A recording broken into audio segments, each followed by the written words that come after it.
And hello, everybody. Welcome once again to another edition of Gaffing the Truth, where we're going to sit there and talk about some weird shit for a minute. How's everybody doing? My name is Jeff the G, and well, as always, with me is my good friend right there, Skabz the Clown. How are you doing, Skabz? Pretty good, pretty good. How are you? I'm doing okay, except for the fact is I really tweaked my knee, like bad. On I think probably Saturday. I'm guessing Saturday night because I was out drinking. I'm pretty sure that's when it happened because after That makes hustling sense. after hustling my fifth or sixth drink at bars, time gets a little fuzzy and things get a little fuzzy, especially when I really Yeah. especially when I literally I literally stumbled into the VIP passes to go see Sasquatch, um, which was crazy. And then he was opening for some other jam band who I don't even know. It didn't matter. Uh, yeah, these two lovely, lovely ladies I ran into, and they, talked to them for a minute, and they were going, "Hey, we had extra." They basically went, "We have extra seats at our VIP table. Come join us." And I go, "Sure." It was like right around the corner from where I was at anyway. I didn't have to travel far, and yeah, had a really great time jamming out to Sasquatch and whoever the band is that played after him. Um, And I think at that some point that team just dancing around, I think I probably hurt my knee. I saw the doctor today about That it makes too sense. because it wasn't getting. Yeah, so I saw a doctor today to try to see how what the damage was because I wasn't getting as quickly returning and getting fixed. Because normally if my knees hurt and I sit down for a day or so, it starts to get better, but it wasn't doing that. Uh, nope. So far, no real damage. As far as no breaks or tears, which is good. But I have apparently I have loose ligaments, and so they gave me a cortisone shot. Told me to do these exercises to strengthen my knee and stay off of it for a couple of days. So that's what I'm doing. That's Oh, been my excitement. How are you been doing? been all right. Um, very, very big weekend. Um, went to, I opened up for Rocky Horror at Where Live, Yeah. and Saturday during the day, I performed at a kids. And then Saturday night, some good friends of ours, Captain and May, in town tattoo convention, hung out here, drank, ate some food. And Sunday I went and saw them perform at the tattoo convention, and I didn't know that the sideshow was also going to be there. So yeah, double the show. It was a lot of fun.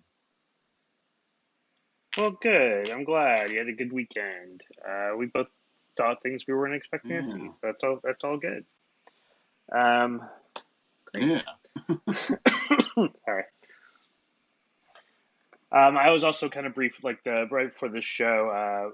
A guy I met in Coney Island. He was doing an online radio show, so I was chatting with him back and forth in there too. And he was helping hype the channel up and all sorts of stuff. So also a lot of fun. Dutch Maz. You guys can follow him on the actually on all this stuff because he also does a lot of stuff on YouTube where he walks around and tells like a lot of the history of New York and a lot of stuff, which is a lot of fun. And then he's just Nice. playing random music, like basically he's just doing like all requests, like request radio on Twitch, which was kind of fun too. So it's very cool. So definitely check Right that on. out. I've added him to my auto host whenever I'm not performing on here. So if you guys catch it, do so because it actually played before the show here because I did auto hosting for it. But today being the 8th of June, we started to talk about cryptids because we like talking about cryptids, but we thought we would specialize today because usually we're just kind of all over the place or these weird hodgepodge for setup. We figured we'd go to a specific location and talk about a specific talk about the cryptids of that location. So today we're going to be talking about the cryptids of Australia. Hell yeah, man! Like it's weird to like Australia having cryptids because their regular animals are fucking terrifying. Well, yeah, that's what I said. Like, I think all their animals technically are cryptids until proven out. Like, all their animals that they do exist now were at some point just cryptids until we went, nope, that's real. You know, weird beaver with a Yeah. duck bill, that can't be real. Look, and it's poisonous. Yeah, duck-billed beaver that's poisonous. That's not real. Oh, there we And it go. lays There's the eggs. and it lays eggs. That's the platypus. That exists. How about a weird spiny bird-looking thing that's not a bird that kind of looks like a hedgehog as well? Oh yeah, no, that's in Mm-hmm. the echidna. You know, giant mice that like to box you and hop around. Mm-hmm. Kangaroos. I mean, just all sorts of weird, crazy shit. An So octopus that's this big that will murder you. yeah, it's everything, and like I think everything we just accepted. Like so, like while we're talking and saying they're cryptids, I'm fully believing these things are actually real. We just haven't gone deep enough to figure it out yet because most people don't go to the center of Australia because it's a death trap. Everybody in Australia lives on the outskirts. Everybody, except for the Aboriginals, the only ones who go in deep, and they ain't talking. Actually, they are talking because a lot of the stories for all of this stuff comes from them, which what they used to call the thing is like used to call a thing called the dream time. So the dream time is what the Aboriginals basically call the beginning of time before history, like that whole before history was recorded sort of thing. It's like the creation of knowledge, where culture began more than 60,000 years ago for the people. So a lot of things they talk about is all this stuff. Almost all of it was like just like word of mouth, handed down from generation to generation, telling stories. You know, my grandfathers, that sort of thing, storylines. And so a lot of these creatures Mm-hmm. that we're going to be talking about today are going to come from the stories from the Dreamtime. And a lot of the creatures that are real, also were cold talked about from the Dreamtime. So it's like, what's real or what's not real. So yeah, so that's what we'll be talking about, stuff from then. Ta-da. Yeah. Who knows? It's Australia. These things could be real, could be fake. Who knows? Yeah. So what would you like to start with by talking about? One of the ones that I've heard of several times that I couldn't really get, I didn't really know much about it until I read this. It's so described as a large, muscular carnivorous koala with large canine teeth.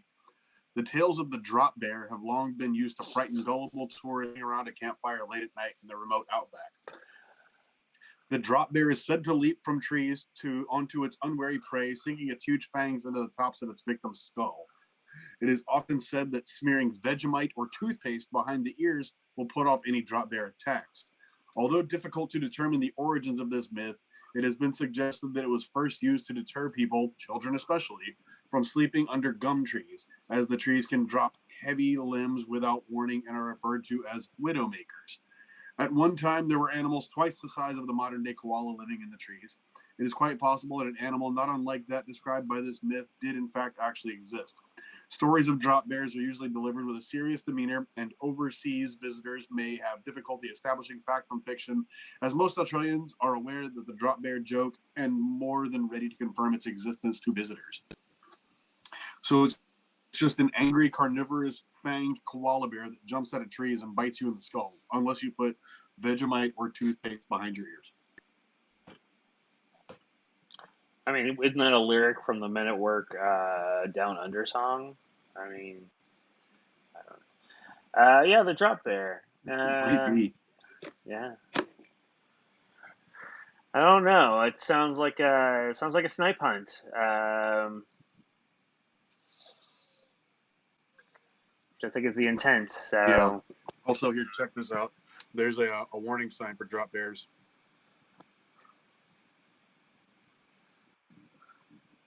They're just like It's just That's us. I didn't know I was a drop bear. We're just drop bears. Yeah, I think that yeah, that's just us. I don't know. That's kind of just weird.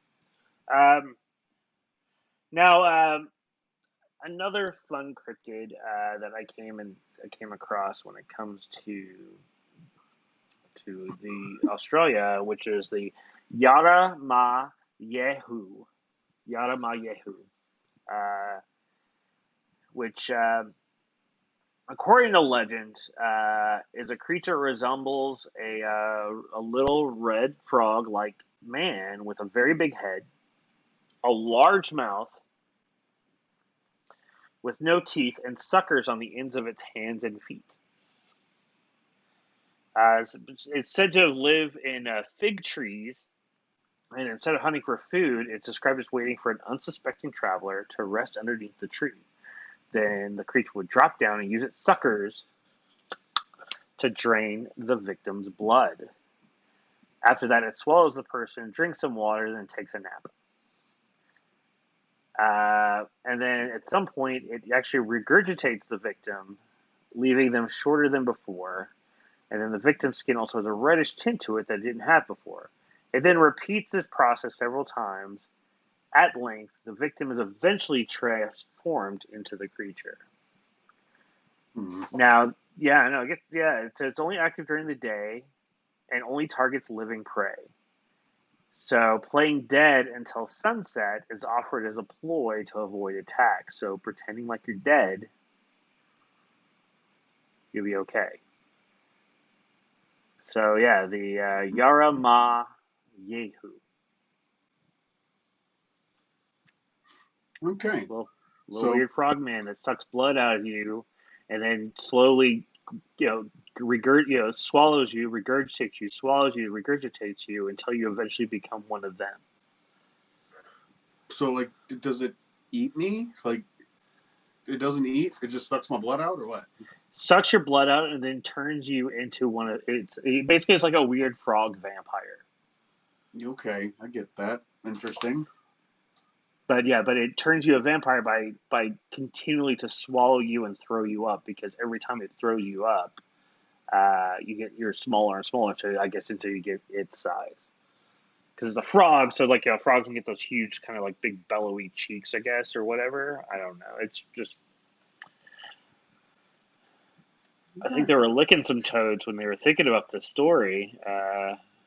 Yeah, they got all kinds. They got licking toads and dying toads and throwing toads and all kinds of stuff out there.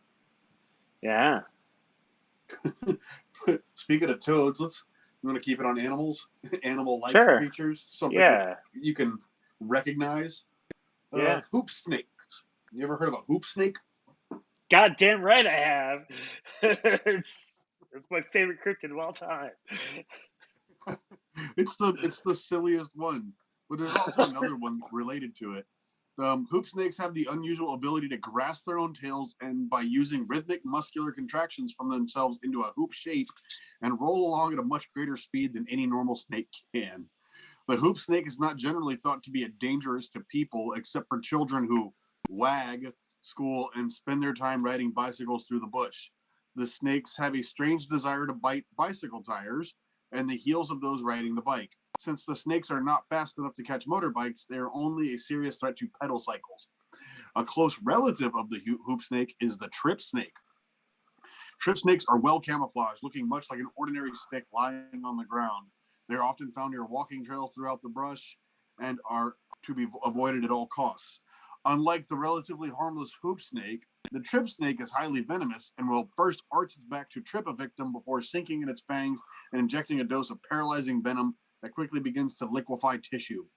If undisturbed, the trip snake can then drain the victim dry. So there's a snake that bites its tail and turns into a wheel and rolls. And then there's a stick that looks like a snake that arches its back to trip you and then drain you dry with its venom that liquefies any tissue. Well, of course. I mean, Yeah, I mean, it just makes complete sense. Yeah, for I mean, sure. but yeah, no, it's yeah the that's what I was looking for. So yeah, no, yeah, the hoop snake. Yeah, that's actually was also an old tale by who used to tell that tale. There's old Western tales that talk of the hoop snake as well, which is why I'm a big fan of it. Uh, so like those all tall tales and stuff like that, tales of the Yeah, jackalope and the hoop yeah. snake and I prairie I trout and don't all think that stuff. Yeah. this is one that I don't think is just exclusive to Australia because I feel like I've heard it like in other stuff before. Now the other thing they didn't talk about, Well, like the hoop snake in America, they have a fang at the tail, so that way that's how it would strike you. That's where this because the tail would hit you eventually because it would roll down the hill, and then it would hit you with the venomous fang that was at the end of its tail. At least in the American one. and then it turns out it was just a coach whip. Yeah. Um. So we can talk about the megalania. Megalania. So the megalania. This is a thing that's believed to be like it's like actually this is a real creature that is believed to have gone extinct. So it's a real thing. The megalania is actually a giant goanna lizard. So it's a big kind of big lizard. Um, that's supposed to have gone extinct. Let me get the exact date. Like it's so basically a giant monitor lizard that existed, thousands of years ago, but hasn't been seen in thousands of years. Just think of it like a monitor lizard, and think of it like much bigger. Like estimated length is 11.5 to 23 feet, weighing anywhere from 214 to 4,200 pounds. So big lizard. Um, Yeah. yeah. So it's a real thing. They haven't existed forever, at least that we're aware of. But here's the crazy thing: is that they keep finding, uh, like footprints and shit like that that made as recently as like 20 years ago Mm-hmm. in places. So it's one of those. It's one of those. It's once again. It's one of the things that it's technically it is a cryptid because nobody's actually physically seen it and like has actual proof. But it's also a thing that we do know that it had existed at one point, not a conjecture thing. That of all places that it could exist, probably fucking Australia because as I said, there's a lot of country people want to hang out with, and so. Mm-hmm. But the megalania, Megalania. So yeah, just big ass lizard. Doesn't do anything? It's just big. it's a big ass lizard. I mean, it's a big cute like look at like the Komodo dragons. I mean, they just look Oh kind of yeah. cool and like it's I mean, it's like that. I mean, it's just big ass lizard. It's a, there's no weird like weird goofy mythology that if you're not good, it's gonna come and eat your eyes or something like that. No, this is actually like of all things, this is just really a story about a thing that probably really exists that just we just haven't come across it yet. Like legit versus like weird ass like Bigfoot bullshit. Yeah. Oh, we'll get into that too. I'm saving that one. I'm sure. Yeah, I thought about that too. Like the big. Yeah. So what have you got? So this one, I guess, is a little different. I'd never heard of this one before. Called Min Min lights. Min Min lights are mysterious, but are wait, that's worded really weird. Min Min lights are mysterious, but are not creatures of any sort. They are usually seen out in remote areas late at night and can appear to follow as you move along. There have been literally hundreds of sightings of Min Min lights over the years, and no doubt exists as to their reality. But what is mysterious is why these lights occur at all, and why. And whoever wrote this article can't spell. And when do they sometimes seem to respond to people's actions? Experiments have revealed that phenomenon is probably refracted light from some source that is not visible in the normal way. Professor Jack Pettigrew of the University of Queensland in Brisbane claims the lights are actually an inverted mirage of light sources, which are, in some cases, hundreds of kilometers away over the horizon. Is this the only explanation? It is perhaps somewhat more romantic to think the lights as the spirits of lost bushwalkers and others who died out in the outback. Not all scientists, of course, but somewhat more interesting. Min lights appear to operate in the same manner as landforms over the horizon that sometimes appear in inverted form floating in the air. This phenomenon is known as fata morgana. Thermal inversion layers in the air trap cold, dense air next to the ground with warm, thinner air above. This appears to refract light in such a way it makes it curve around the surface of the Earth. Okay. So, yeah, I mean, it's like the we've got lights like that in Texas. God, what are they called? What, the Marfa lights? Yeah, the Marfa lights. There's also No, it sounds like more like the weird, like more like willow wisps. So because they're kind of closer and stuff like that. yeah.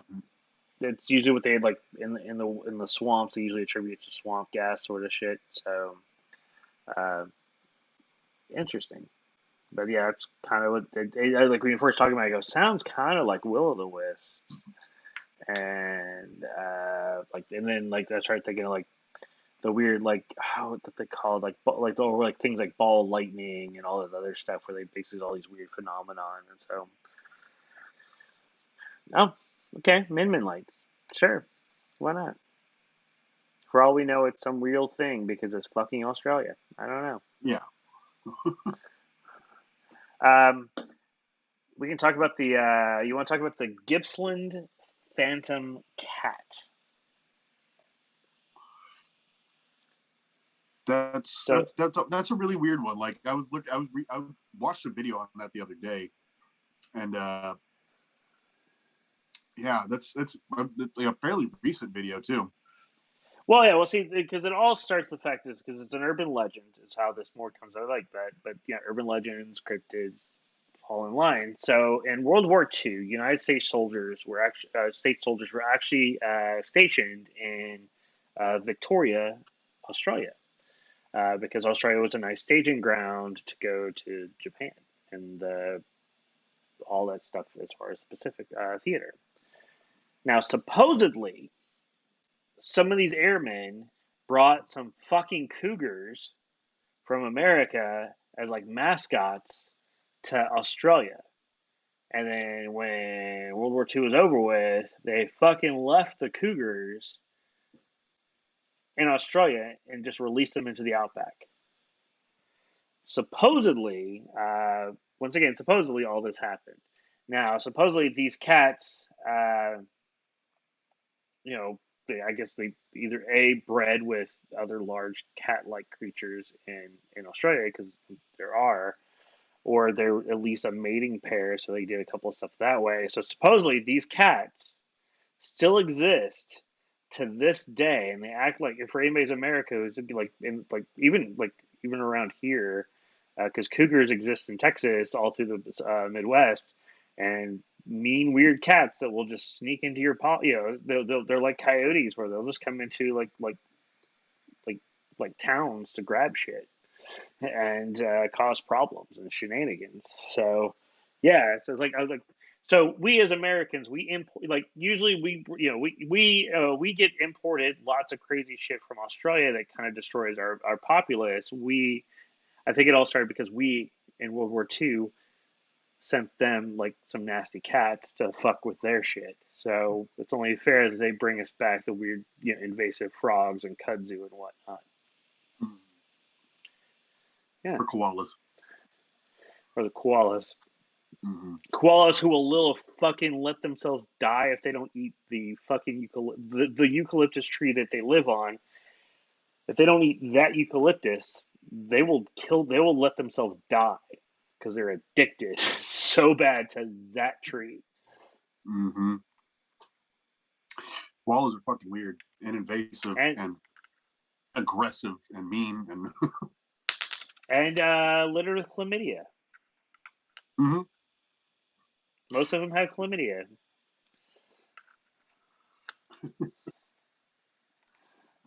Filthy, filthy little sex monsters. Yeah. Speaking of sex monsters, I'm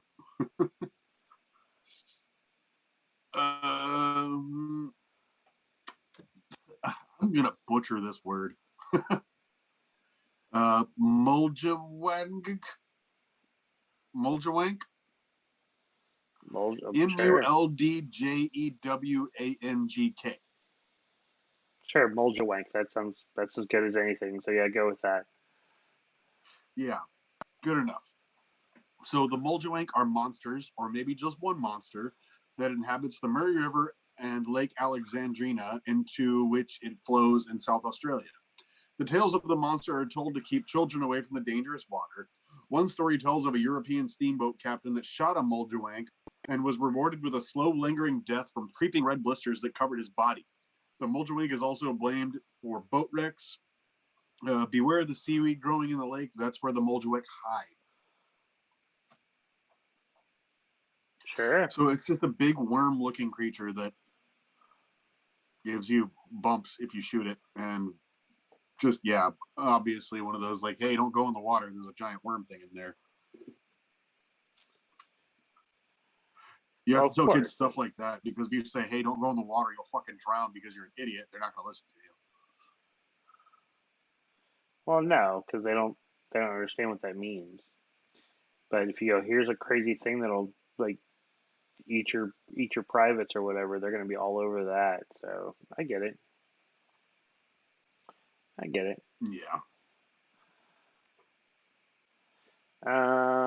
Where's the thing I was looking for? I actually made a list of weird stuff just so that way I know what's going on. Um, so let's talk. So back in the 1950s, there was something really weird happening in the Northern Territory of Australia, which is like very rural, kind of like cattle. It's like cattle country, you know. And then when I say it's cattle country, it's because cattle were found mutilated all over the territory, and they're trying to figure out what's going on. Some of which had been bitten in half by a large set of jaws, apparently. Now, in 1957, there were tales of a tall monster had made their way to like this really bushman explorer. So he went to go into the bush to kind of track this down. Um, as he's moving around, he kept hearing terrifying screams all night, and then was chased all around by something that made large grunting noises and shook the ground when it walked. Um, Now, they were said to have been believed to have encountered a thing called the Burrendior. Burrendior is basically, they would call it it's like a huge nocturnal reptile uh, that they call like the Tyrannosaurus Rex of Australia. So basically, it's dinosaur. They're being attacked by a dinosaur. Hmm. or a thing Interesting. like or a thing like what the creature I mentioned earlier, just a very large lizard who is still dinosaur like, I guess, in that respect, but not nearly as old. Um, they've found things for this sort of stuff. They have found footprint stuff. A lot of the paintings in the area from the Aboriginal tribe show paintings of a large lizard of that size that would be in the area. That sort of stuff.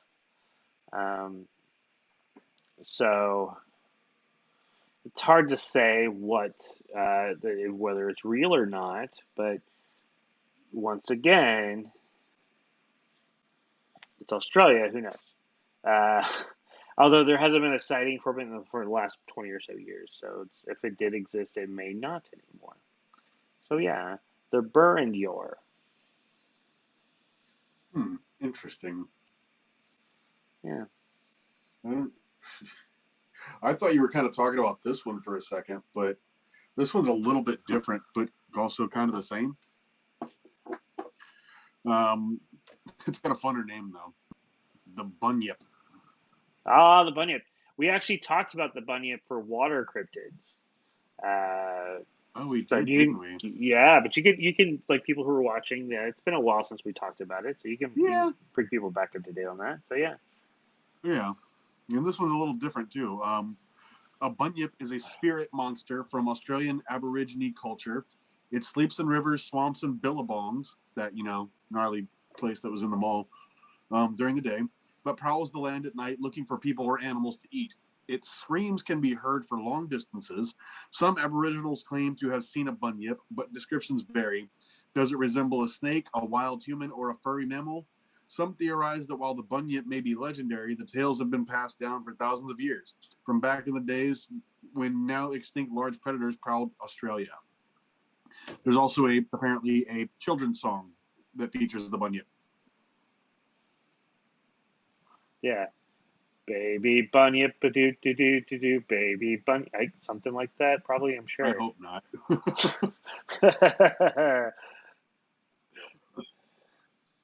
Grandpa bunyip, do do do do. Ugh, it's gonna get stuck in your head now. You're welcome. Um, Speaking of more water-based creatures, let's talk about the Gowergay.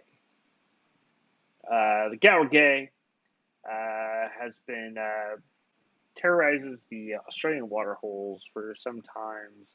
So what they do is they're especially like ancient. These are things that are considered ancient creatures. Um, what can best be described as a flightless water emu, another real creature that people thought was fake. Um, the Gowergay would kill their prey by creating a giant whirlpool that drowns any creature unlucky enough to get caught in that suck zone. Uh, Now, so yeah, basically it is. It looks it suggested it looks like a like an emu without any feathers and just kind of lizard like because well birds are descended from dinosaurs, so it makes sense. So so it's one of those sort of things. It kind of looks like that. It looks like this weird thing that people would like stumble upon, like just going, all right, cool. Like here's all right. Here's a cool place for us to have a little swim, a little nice swim. I'll go out in the middle. What suction? Ah, Gower gay. But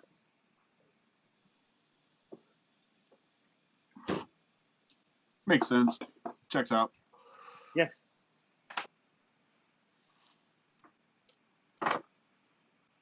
So I just found this one. It's not necessarily a cryptid, but more of a happening.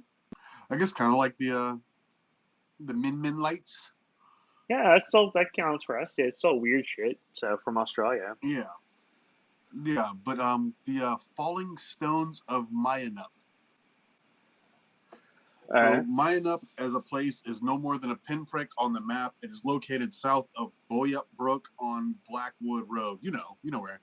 oh It yeah, would yeah. probably Just down from yeah, Boyup Brook. yeah. It would probably have remained unknown and unremarkable except for a report in the Daily News in 1957, which in part read, quote, stones have been gently falling on the Kennenup Boyup Brook property of farmer W.W.M. Hack for nearly 2 years.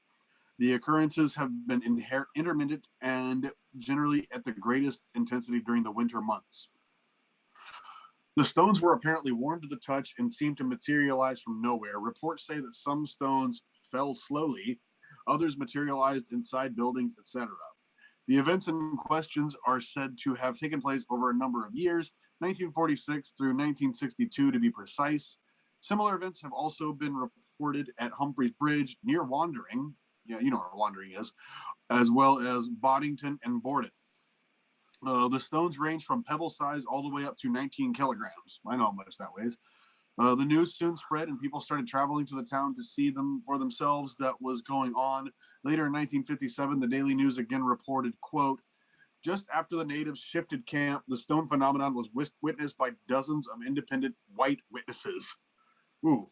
At 5:30 p.m. yesterday, when he returned from a nearby stock sale, he found a crowd of people in a half acre behind his house. Stones were falling. They were picking them up as fast as they fell. Jack Coulter in Daily News, 1957.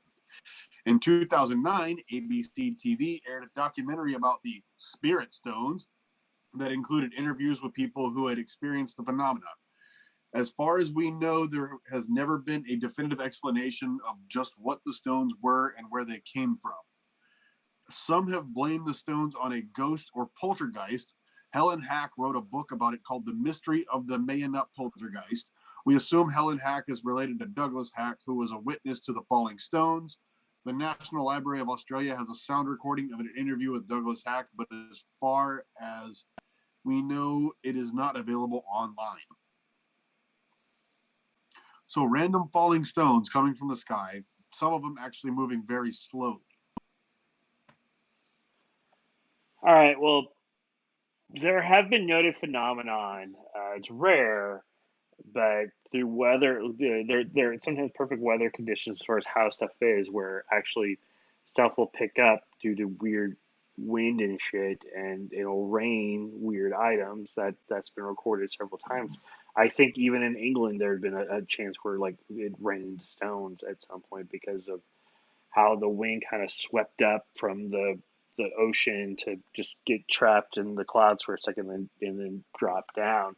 There's been tales of things like raining frogs and stuff like that and other things. So my guess is it's a meteorological event that happens. Now stones falling slower than others. Well, depending on the composition of the stones, some stones are lighter than others, so those may seem they're moving slower than other things. So most likely it's just a weird meteorological event that happened, and then just people are trying to put weird shit on it. Yeah.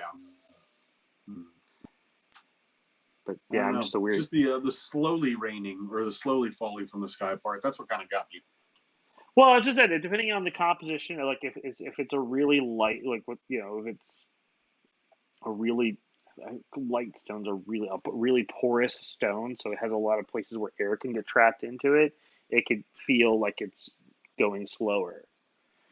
So Mm. like a sandstone or something like that, where it's really porous, so like air could get trapped in there, or just kind of so that way it just has a lot of stuff where it can kind of come down slower. Like a wiffle ball will fall slower than just a completely enclosed ball because the air gets trapped and kind of maybe not greatly slower, but it's still gonna be slower. And then plus perception, uh, people may seem it goes slower too because just perception because people are so weirded out going, well, it can't be stones because it's coming from the sky, and so their mind they're already processing it by being slower. Who knows? It's weird. It's still a weird Yeah, phenomenon, definitely. regardless. It's like the tales of people who had frogs raining on them. That's still a weird story, Oh yeah. but it doesn't necessarily mean that it's a necessarily a supernatural event. Um, let's talk about the Hawkesbury River monster. So the Hawkesbury River is actually a river that kind of surrounds like three quarters around Sydney, Australia, because that's where Sydney is. So there's a river that comes Mm-hmm. around it, and so it's a big kind of like 21,000 square kilometer region of the river uh, that basically surrounds it.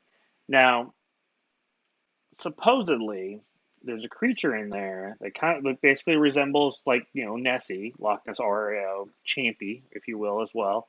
Um, that's been there for a long time. But what's weird is that the idea of the creature dates back to indigenous times because the people who inhabited that area, called the Daruk, had they part of their Dreamtime stories involves a creature that comes out of that river, and so even since the earliest, like the beginning of the 20th century, there had been sightings of the Hawkesbury River monster.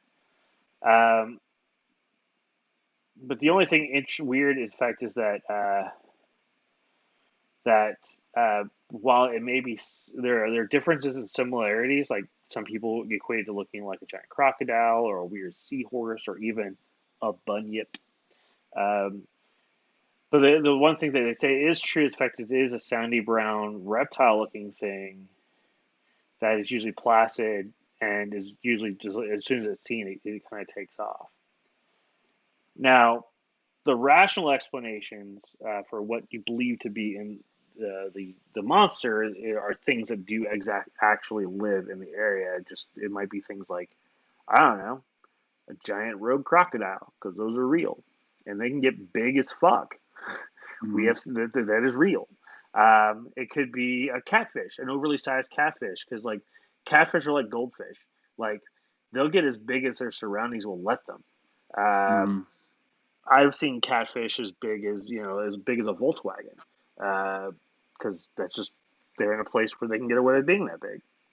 Yeah, Um, my friend's grandfather caught a what was it? A almost 7 foot catfish in a lake in Oklahoma. yeah, if there's no other thing there to really try to get them other than humans, Mm-hmm. then yeah, they're gonna get big as fuck. Like Squaw Creek Reservoir, which is just outside of Granbury, Texas, where I grew up, is a man-made lake that's used for the cooling system for the Comanche Peak nuclear power plant. And so they populated the thing with fish, and so catfish are there, and they have nothing better to do, just get fat. And they would do things like sit on top of the sunken because it's a reservoir, so there's weird like human made shit in the water, like a car, Mm-hmm. and they're but it's because it's a reservoir and very clear because there's not really like a passing water in so much as far as like from another river, so the water keeps pretty clear, so it's less muddy. So a lot of people will go scuba diving in there just to train and just to do such, and like they totally see like big ass catfish like the size of like a Volkswagen Bug sitting on another car, just fat and happy. Yeah, I mean, I don't think a catfish would go after a human like that, but still, like, I'd probably be a little worried if I saw a giant catfish like that. Well, yeah, they say it's like they just see a shape and they get closer and it kind of darts off. It's like nobody's been really attacked by the monster; they just see it. Mm, So the fact is, like a giant, like big ass fucking catfish. I mean, because you're not you think fish, you don't think that big. I mean, even in general, you like even like you think ocean fish. I mean, like you don't think of fish that big. Once you get that size, you're thinking like thinking of not fish. You're thinking of shark, whale, that sort of stuff. And it's a lake, so unlikely of that either of those things being so. yeah. Lake monster.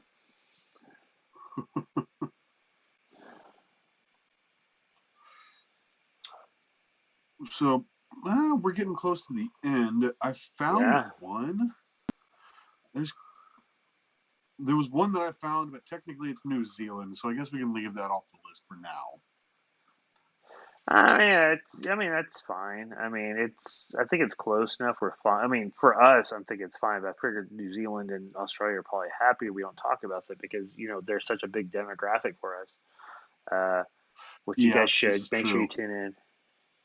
Yeah, Uh, all our New Zealand listeners and followers. Okay, we'll go for it then. yeah. Um, it does pertain to Australia, so it's okay. So, Dusky Sound Beast. Dusky Okay. Sound, a fjord at the bottom of New Zealand's South Island, is the last place you would expect to find a kangaroo. And yet, in 1831, Australian sailors reported seeing not just a kangaroo, but a giant kangaroo. See, Australian sailors, so it's fine. Um, Dusky Sound is a complex system of inlets and coves where narrow passages are flanked by impossible cliffs. It was on one of these cliffs that crew from the whaling ship Sydney Packet sighted an animal that looked like a kangaroo eating leaves from a tree. The appearance of a uniquely Australian animal in the frigid depths of New Zealand was strange enough, but when the men measured the animal against the tree, they estimated its height at 30 feet.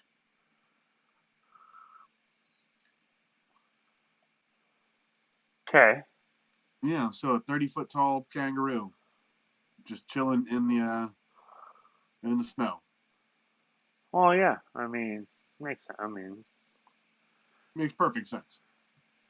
sure, that's what I would do if I got hot. I mean, keep cool. I mean,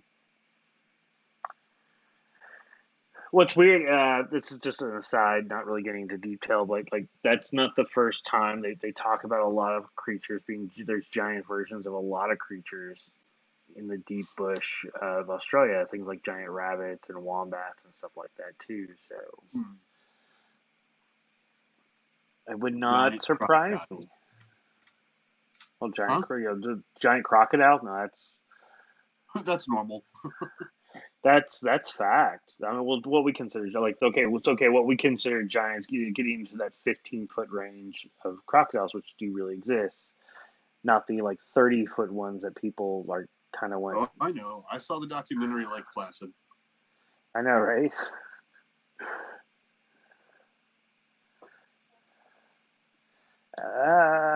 Let's see. We Look at got this guy. about 10 minutes to go. Do you want to? Well, I mean, I figured the one thing you want to talk about the Yowie, don't you? Yeah. I figured you wanted to talk about the Yowie. Ooh. I'm trying to find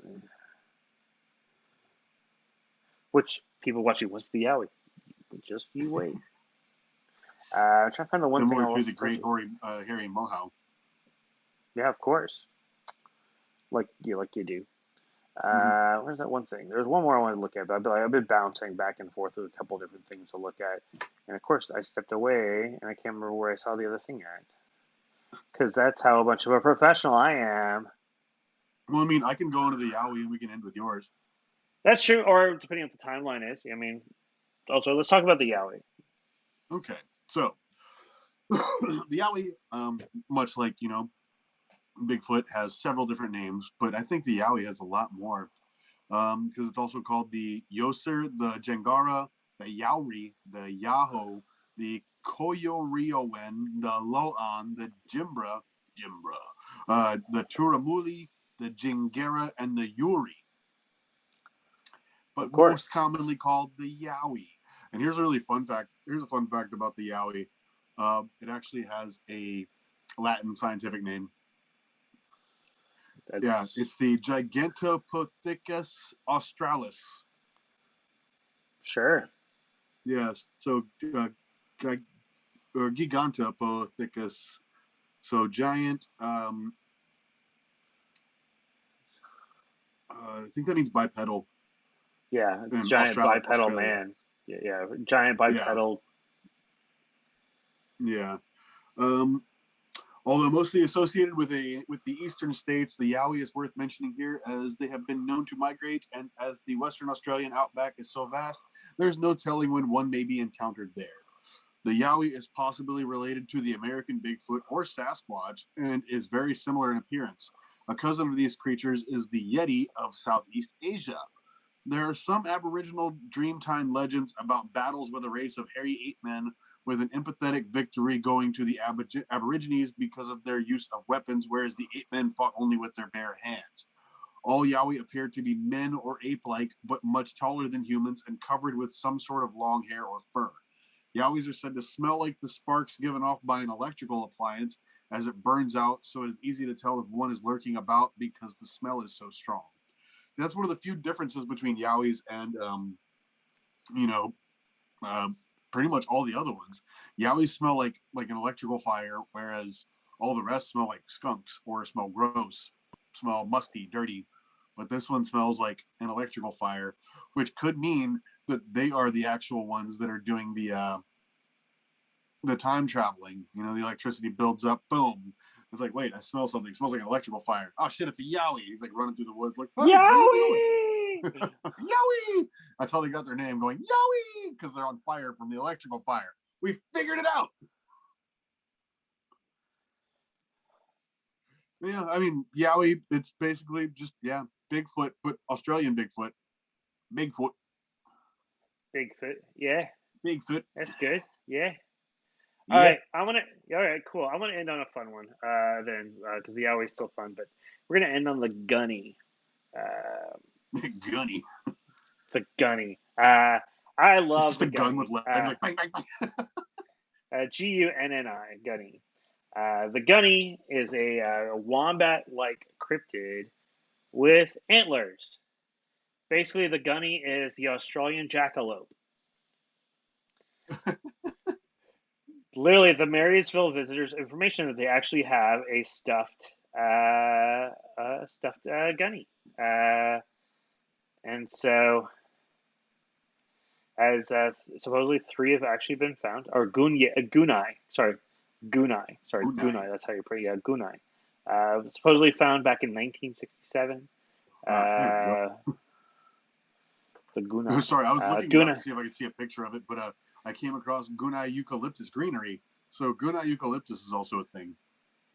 Yeah, so the Gunai are Turpus malalis cimax, the Latin. There we go. Um, it's their jackalope, which I think is kind of fun. Hell yeah. Uh, that's really cool. So, as three have only ever been found, it's basically considered to be like a jackalope now. But I'm kind of curious. I kind of want to get a stuffed Gunai. I'm not gonna lie, because that'd be kind of cool to have. You know, everybody's got a fucking jackalope, but you can get a Oh Gunai. yeah. Yeah, let's see what I can do. I'm gonna talk to some people. All right, so we're just about out of time. Let's get plugs out of the way. You got anything you need to plug? Um, I've got one show this weekend, and you're not allowed at it. It's a kids' party, private party, for a good friend of mine for his kids. Oh, hey. We were talking about it the other day. He's Hispanic, but he was like, I did what's that Irish thing that y'all do? And I'm like, I don't even know if I'm full Irish, man. He was like, well, you're white. But anyway, the Irish twins, his kids were born pretty much a year apart, like within a week. So yeah, Irish twins. My buddy, yeah, and I'm going to perform at his kids' party, bring some spiders out, and juggle, and all the fun stuff. And then other than that, I don't think I have anything going on this weekend. Well, I think Repticon is this weekend, and I have money, so that's kind of scary.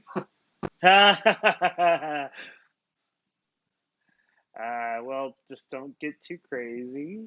Um, We'll well, see.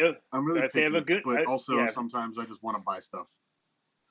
if they have a Gunai or one of these Australian things we talked about, Man, Repticons are the probably. only out of the ordinary thing I've ever seen at a reptile expo was when I was a kid. There was a two-headed turtle, and I'm bummed that I couldn't get it because it was only like $250. But now, if you come across a two-headed turtle, it's going to be $1,000 fucking dollars. Well, like multi-limbed or two-headed anything nowadays is worth like it's like dumb the cost as far as some of this stuff because you're going, well, it's cool, but collectors. Yeah, And we say this as we want the thing too, so just yeah. yeah. Supply and demand. All right. So what's going on with me? Right after this show here on Twitch, you can watch My Man Godfrey, which is a really great film from the 1930s. Really fun comedy. Tomorrow, I've got the Planet Lisdoms talking with a really great cosplayer by the name of Alexa Morgan out of Canada. And then I've got the Devil's Hour right after that, which I'll be showcasing the music of Apache, our good old buddy doing a stunt. Phoenix Fire will be on. Nice. And then Miss Cherry Delight, who's this amazing shock rocker out of New York. And then Thursday on the G Spot, I will actually be talking with Miss Cherry Delight about music. She just released a new single. Her new video is going to be dropping on the Fangoria site exclusively, which is kind of fucking boss. So it's a lot of fun. And then we'll have some more fun later in the week. And then next week on this show, we're going to be talking about cursed Hollywood, the cursed Hollywood stories and myths and legends from all the weird stuff from, you know, all the way back from Black Dahlia all the way up to, you know, the weirdness that is. Why But Creed is still popular? yeah, I don't know why, and the mysteries that is the whole Fast and Furious franchise. Yeah. So Why do people it's want to just, watch cars drive so much? I don't know. It's about family, family. Anyways, let's go ahead and get out of here. So everybody, be safe, be cool, be groovy, and as always, keep drinking.